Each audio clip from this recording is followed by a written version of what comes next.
এটা ভারতের অনুশীলন সেশনের খানিক দৃশ্য।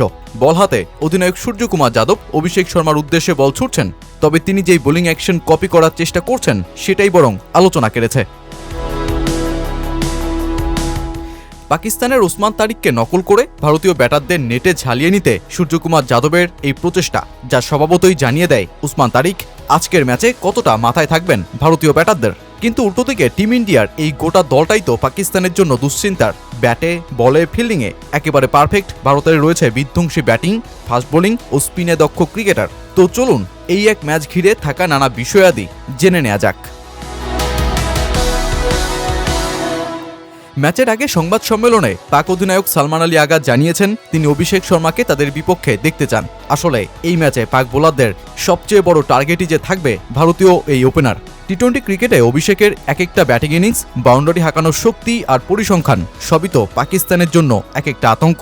2024 সালের শুরু থেকে আন্তর্জাতিক টি-20তে ন্যূনতম 500 রান করা ব্যাটারদের ভেতর অভিষেকের স্ট্রাইক রেট 194.45, যা কিনা গোটা বিশ্বের মধ্যে সবার সেরা। তাই তো অভিষেক এই ম্যাচে পাওয়ার প্লেতে ম্যাসাকার ঘটানোর চেষ্টাতেই থাকবেন। আর পাকিস্তানের প্রথম 6 ওভারের পরিকল্পনা ভেস্তে দেয়া গেলে প্রেমাদশায় উচ্চ স্কোরের পথে সহজেই এগোতে পারবে ভারত।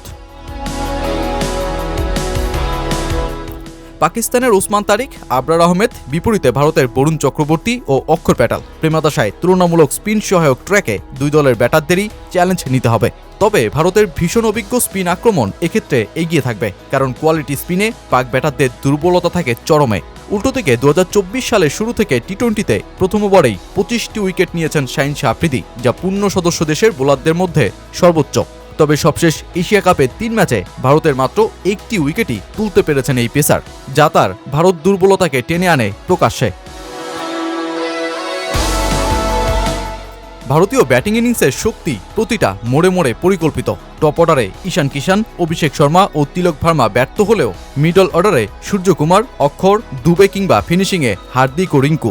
ব্যাটিং বিভাগের এত লম্বা শক্তি ভারতকে অপ্রতিরোধ্য বানিয়েছে আর প্রতিপক্ষ বোলারদের ঘুম উধাও করেছে। বিপরীতে পাকিস্তানের ব্যাটিং বিভাগে এতটা শক্তি খুঁজে পাওয়া যায় না। সাইম আইয়ুব এখনও অধারাবাহিক, সাহিবজাদা ফারহানই দলটার যত ভিত্তি। অধিনায়ক সালমান আলী আগাও ধারাবাহিক নন, আর বাবর আজম বড় মঞ্চে বরাবরই হতাশ করে ফেরেন। ভারতের বিপক্ষে টি-20তে তিনি 5 বারের দেখায় 4 বারই 14 বেশি রান করতে পারেননি, এমনকি স্ট্রাইক রেটও 128। শাদাব খান, নওয়াজ ও ফাহিম আশরাফ ও ওসমান খানের মিডল অর্ডার ও ফিনিশিং পার্টেও তেমন ধারাবাহিক চমক দেখা যায়নি। এসবের সাথে দুই দলের ইতিহাসও তো ভারতকে এই ম্যাচে ফেভারিট বানিয়েছে। টি-20 বিশ্বকাপে 7-1 ব্যবধানে পাকিস্তানের চাইতে এগিয়ে ভারত।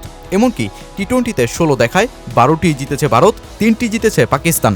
ফলাফলের দিক থেকে এক পেশে এই লড়াইয়ে তবুও আগ্রাসনের তো কোনো কমতি থাকে না। সবশেষ এশিয়া কাপের 3 ম্যাচে ভারতের বিপক্ষে পাকিস্তান হারলেও 3 ম্যাচেই ধারাবাহিকভাবে দলটা উন্নতি করার চেষ্টা করেছে। তাই শ্রীলঙ্কার প্রেমাদশার এই মাঠে লড়াইটা হচ্ছে ভারতের অহংকার আর ঐশ্বর্যকে ধরে রাখার, আর পাকিস্তানের ভারতকে হারিয়ে জয়ের সংখ্যা বাড়ানোয়।